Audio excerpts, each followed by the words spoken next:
आए न बालमवा। हाँ, ऑफिस से निकला हूँ मैं, कॉल बैक करता हूँ जल्दी।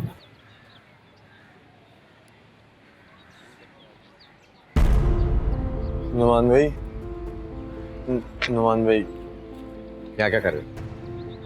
नुमान भाई मुझे आपसे बात करनी है। लेकिन मुझे तुमसे कोई बात नहीं करनी। आइंदा मेरे रास्ते में आने की कोशिश मत करना। नुमान भाई, ये बहुत ज़रूरी बात है। ये एक नहीं, तीन तीन जिंदगियों का सवाल है। तीन तीन जिंदगियां? तीन तीन जिंदगियां नुमान भाई, आपकी, अरीबा भाभी की और तैमूर भाई की। लेकिन मेरा तुम्हारी फैमिली अफेयर्स से कोई ताल्लुक नहीं। ताल्लुक है नुमान भाई, ताल्लुक है आपका अरीबा भाभी से और मेरी मरूम आपा से, और मैं उसी ताल्लुक की बेस पे आपसे बात करने आया। आई डोंट नो तुम किस ताल्लुक की बात कर रहे हो। फिलहाल मुझे देर में जा रहा हूं। नुमान भाई, देर तो बहुत हो चुकी है। मैं अब अपने खानदान की और बेइज्जती बर्दाश्त नहीं करूँगा।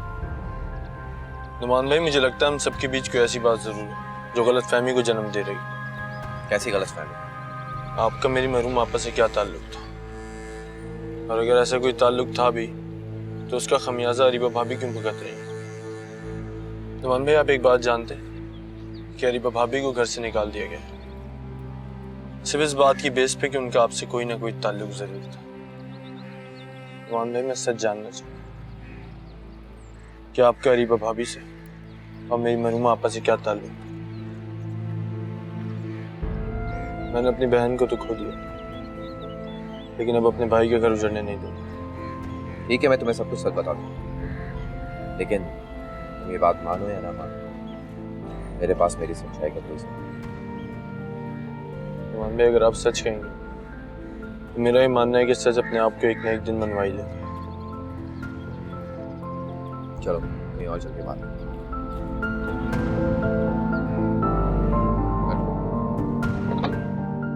अब मैं बस कर दो, किस्मत का लिखा समझकर भूल जाओ। आपा इतनी जिंदगी लिखवा के लेकर आई थी। झूठ झूठ बोल रहे तुम। मेरी बच्ची मरी नहीं, उसको मारा गया। तुम्हारी बीवी ने उसको मारा है। ये क्या कह रही हो? अरीबा को तुम्हें कब का यहां से निकाल चुका, और उसका आपा की मौत से क्या ताल्लुक है? उसका ताल्लुक है मेरी बच्ची की खुदकुशी से। उसका आशिक मेरी बच्ची की तबाही का जिम्मेदार है। कौन? नुमान? हाँ, नुमान। मैं उसे कभी माफ नहीं करूंगी। नुमान का आपा से क्या ताल्लुक था? वो दगाबाज आस्तीन का सांप अरीबा के साथ साथ मेरी फूल जैसी बच्ची का भी गुनाहगार है। उसने और अरीबा ने मेरा घर उजाड़ने में कोई कसर नहीं छोड़ी। नुमान अरीबा से मेल मुलाकात की खातिर अक्सर रिफत का जरिया इस्तेमाल करता था। क्या ये सब कब से चल रहा था? बहुत अरसे से। मैंने रिफत को बहुत समझाया, लेकिन वो नुमान के यकतरफा इश्क इस हद तक गिरफ्तार हो चुकी थी कि वो सब कुछ करने को तैयार थी उसकी खुशी की खातिर। नुमान ने रिफत को अपने मकासद के लिए इस्तेमाल किया। मैं इस शख्स को छोड़ूंगा नहीं। अरीबा का किस्सा तो तमाम हो ही जाएगा, लेकिन नुमान मेरे हाथों से नहीं बचेगा। नहीं तैमूर, अभी नहीं। तलाक और मारधाड़ इस मसले का हल नहीं। अगर तुमने अरीबा को तलाक दे दी ना, तो इन दोनों का काम आसान हो जाएगा। उनके रास्ते की रुकावट दूर हो जाएगी। तुम क्या अरीबा को थाली में रखकर नुमान के आगे पेश करोगे? क्या मतलब? तुम क्या चाहती हो? मैं उस औरत को दोबारा इस घर में ले आऊं? नहीं, अभी नहीं। उसे अपने माँ बाप के घर रहने दो, लेकिन आजाद भी मत करो, छोड़ना भी मत। मैं तुम्हारी शादी करा दूंगी दिनों के अंदर। मगर अम्मा, ये क्या कह रही हो तुम? अरीबा सारी उम्र दरमियान में लटकती रहेगी। अगर उसने तलाक की धमकी देकर अदालत से रुजू किया, तो हम उसके सारे कच्चे चिट्ठे खोलकर उसे मजबूर कर देंगे। चाहे कुछ भी हो जाए, अरीबा को अब आजादी नहीं मिलेगी। वो सारी उम्र तुम्हारे नाम पर बैठी रहेगी, लेकिन उसका तुम पर कोई अख्तियार नहीं होगा।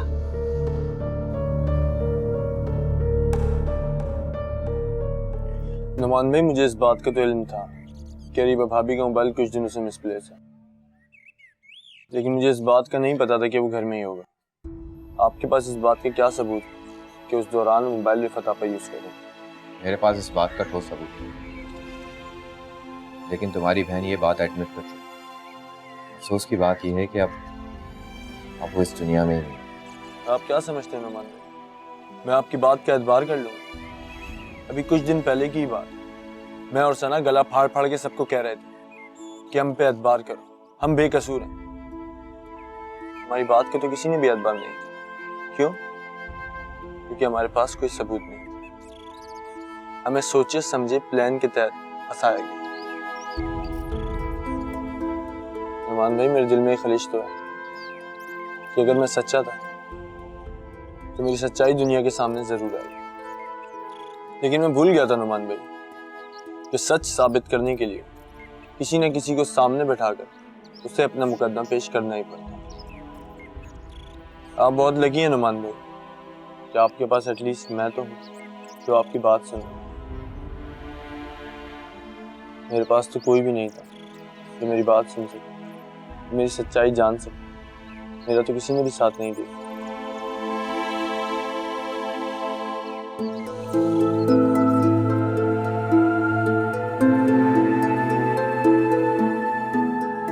जी लियाकत भाई। अरीबा बेटी का सुन के बहुत अफसोस हुआ मुझे निसार मियां। हालात चाहे जैसे भी हों, तुम हो तो मेरे भाई।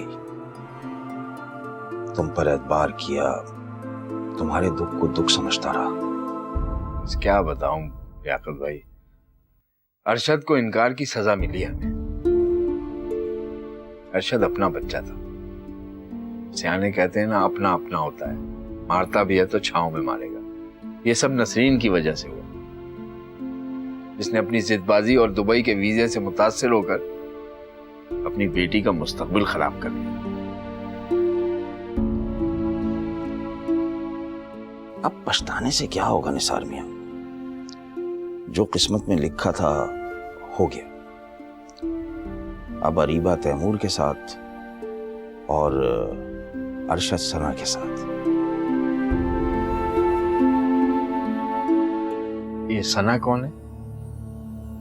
मंगेतर उसकी। अरशद की मंगनी हो गई? हाँ माशाल्लाह, मंगनी कर दी उसकी। हमें पता नहीं चला लियाकत भाई। हाँ वो तो बिल्कुल ऐसे ही हुआ ना निसार मियां, जैसे हमें अरीबा बेटी का नहीं पता चला कि कब उसकी मंगनी हुई, कब शादी। अच्छा लियाकत भाई को चाय तो पिला दो। बैठे लियाकत भाई। लाती होगी।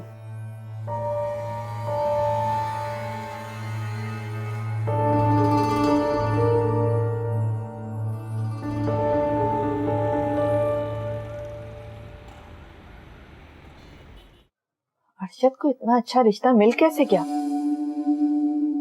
पता नहीं अल्लाह पाक ने इन लोगों की किस्मतें इतनी अच्छी कैसे बनाई है कि हिना को नौमान जैसा लड़का मिल गया और अरशद को नौमान की बहन सना मिल गई। वाह मेरे मौला वाह, एक हमारी किस्मत है जिसमें सिर्फ बदकिस्मती और मनूसियत ही लिखी हुई है। ये बदकिस्मती नहीं है, हमारी नियतों का फल मिला है हमें। अच्छा आप तो रहने ही दे, कुछ ना कहें तो बेहतर होगा। आपके भाई भावज की नियत तो बड़ी साफ सुथरी है। सोचा था तैमूर से आजादी मिलने के बाद लियाकत भाई को मना लूंगा और अरीबा और अरशद के रिश्ते की बात फिर से शुरू करूंगा, लेकिन खुदा को ये रिश्ता मंजूर नहीं था। अरशद और अरीबा का क्या जोड़? किस किस्म की बातें कर रहे हैं आप? बस कर दो नाशुक्री औरत, बस कर दो। तुम्हारी नजर में अरीबा और अरशद का जोड़ नहीं होगा, लेकिन हकीकत इसके बरक्स है। हकीकत यह है कि अरीबा अरशद के जोड़ की नहीं रही। बाकी अबू, मैं कुछ सुनना नहीं चाहता। तो मैं जानता हूं कि मेरी बेटी उजड़ चुकी है, तुम्हारी बेटी के माथे पर तलाक का दाग लगने ही वाला है। इसके बावजूद मैं दूसरों की औलादों में कीड़े निकालूंगा तो मुझसे बड़ा अहमक कोई नहीं होगा। झुकाकर चलना सीख लो नसरीन। हमारी बेटी को तलाक मिलने वाली है, वो भी बदनामी का दाग लगने के बाद।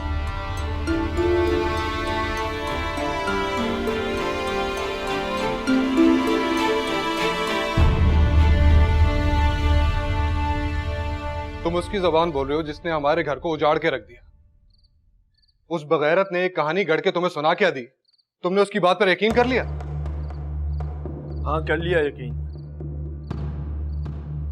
क्योंकि मुझे उस शख्स पे तो एतबार नहीं, लेकिन मुझे अरीबा भाभी पे पूरा एतबार है कि वो किसी भी गैर या नामहरम शख्स के साथ कोई ताल्लुक नहीं रख सकती। और शायद इफ़त आपा की खुदकुशी की भी यही वजह है कि वो अपने ज़मीर का बोझ ना उठा सके। अगर आपा के ज़मीर पर कोई बोझ होता तो वो सबके सामने इकरार करती, खुद अपनी जान नहीं ले लेती। उनकी खुदकुशी की वजह नुमान की बेवफाई है, क्योंकि उन्होंने नुमान और अरीबा के मैसेजेस पकड़ लिए थे। यही बात तो मुझे भी समझ नहीं आ रही कि अगर इफ़त आपा ने अपने ज़मीर की खातिर ये कदम उठाया तो अपने ज़मीर की आवाज़ पे अरीबा भाभी की बेगुनाही की गवाही क्यों?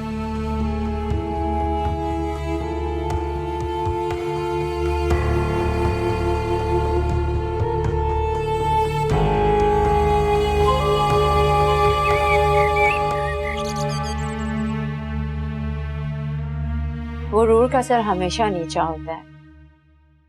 पहले सुना था, अब देख भी लिया। अरशद की मंगनी का सुनकर चचा जान का मुंह लटक गया था। बड़ा मुंह भर के मना किया था उन्होंने अरीबा का रिश्ता देने से, और वो अरीबा बड़ा स्टैंडर्ड था भाई। तलाक के बाद तो सारा स्टैंडर्ड ही खत्म हो गया उसका।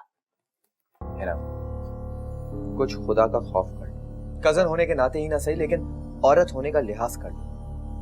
तुमने तो मुझसे कहा था कि अरीबा अरशद में इंटरेस्टेड है और अरशद उससे शादी नहीं करना चाहता।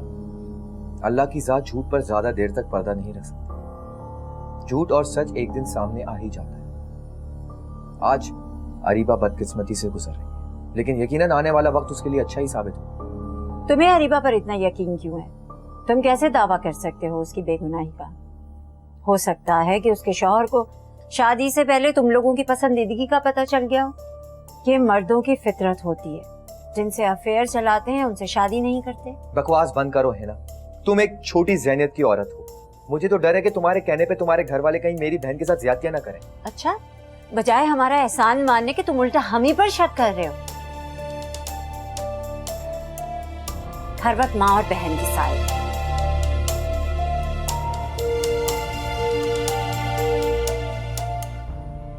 सुने, वो मैंने कहा कि इतने दिन हो गए तैमूर को तलाक की धमकी दिए हुए। मुझे तो ऐसा लगता है कि अल्लाह ताला ने हमारी दुआएं सुन ली हैं और उसका दिल नरम हो गया है। ऐसा लगता है कि उसने अपना इरादा बदल लिया है। वैसे इतना दिमाग तो नहीं है उसके पास कि वो कुछ अच्छा सोच सके, ना ही मुझे उससे कुछ अच्छे की उम्मीद है। मैं तो सोच रहा था कि अगर तैमूर मेरी बेटी को आजाद कर देता है तो मैं इसे अल्लाह की रजा जान के चुपचाप कबूल कर लूंगा। मैं सोच रहा था कि अरीबा को किसी यूनिवर्सिटी में दाखिल ना करवा दे। अल्लाह ना करे कि आपकी बात सच साबित हो। उसका दिल जरूर नरम पड़ जाएगा और वो अपना इरादा बदल देगा। मुझे तो ऐसा लगता है कि वो हमारी तरफ से पहल होने के इंतजार में। कैसी पहल? कौन करेगा पहल? तुम क्या चाहती हो? बेटी का हाथ पकड़कर उधर ले जाऊं ताकि सारी उम्र उसे ताने सुनने पड़े कि माँ बाप से बेटी का बोझ बर्दाश्त नहीं हुआ? हाँ, तो बोझ तो होती हैं बेटियां। समझते हैं तो समझते रहे, लेकिन आप और आपकी बेटी का दिमाग जगह पे नहीं है। दोनों जिद्दी और अनापरस्त है, लेकिन मेरा दिमाग अभी तक जगह पे। मैं सोच समझ सकती हूँ। मैं खुद ही तैमूर से फोन पे बात कर लूंगी।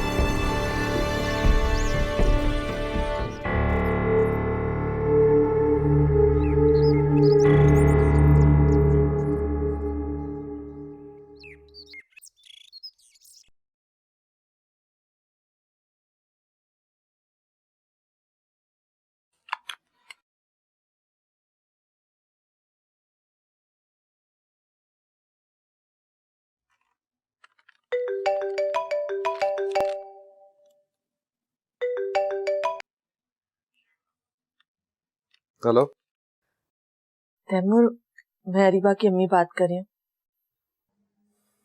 मैं आपसे कोई बात नहीं करना चाहता। तैमूर, ये तो नाइंसाफी होगी। तुम्हें एक मौका हमें भी देना चाहिए ताकि हम अपनी बेगुनाही साबित कर सकें। बेगुनाही? कैसी बेगुनाही? अपनी आंखों से मैंने सबूत देखे हैं। मुझे तो दोनों पर पहले से ही शक था, लेकिन मैं ये नहीं जानता था कि अरीबा इस हद तक गिर जाएगी। तैमूर, तुम्हें गलतफहमी भी हो सकती है। मेरी मरहुमा आपा पर झूठा इल्जाम मत लगाइए। आपके पास कोई सबूत है अरीबा की बेगुनाही का? सबूत? मैं जानता था आपके पास कोई जवाब नहीं होगा, लेकिन मैंने एक फैसला कर लिया कि मैं उसको इतनी आसानी से तलाक नहीं दूंगा। जब तक मेरा नाम उसके नाम के साथ जुड़ा रहेगा, लोग उस पर उंगलियां उठाते रहेंगे। उसका शर्मनाक माजी दुनिया में किसी के सामने उसको आंख मिलाने नहीं देगा।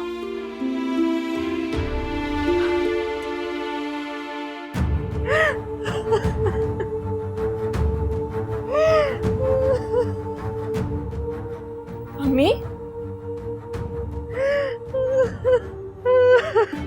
क्या हुआ? क्यों रो रही हैं? किसकी कॉल थी? बताए ना, क्या बात है?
ये ले चाय। अरीबा, तुम्हारी भी चाय। मुझे ही रख दें। क्या कर रही हो तुम? जो बहुत पहले कर देना चाहिए था। क्या मतलब? जॉब ढूंढ रही हूँ। क्या जरूरत है तुम्हें नौकरी करने की? हमारे पास किस चीज की कमी है? अल्लाह का दिया सब कुछ है। हाँ, अगर तुम सिर्फ वक्त गुजारने के लिए नौकरी करना चाहती हो तो इससे तो ये अच्छा होगा कि तुम यूनिवर्सिटी में एडमिशन ले लो। इस तरह तुम्हारे ये आगे पढ़ाई भी मुकम्मल हो जाएगी, और तुम्हारे अब्बू भी यही चाहते हैं। अम्मी, मैं आगे पढ़ूंगी, लेकिन अपने बलबूते। मैं मज़ीद आप लोगों पर बोझ नहीं बनना चाहती। देखो अरीबा, तुम हम पर बोझ नहीं हो। आज तो तुमने ये बात कर ली है, आइंदा कभी ना करना। मैं अभी जिंदा हूं और मेरे अंदर इतनी सकत है कि अपनी अकलौती बेटी का बार उठा सकूं।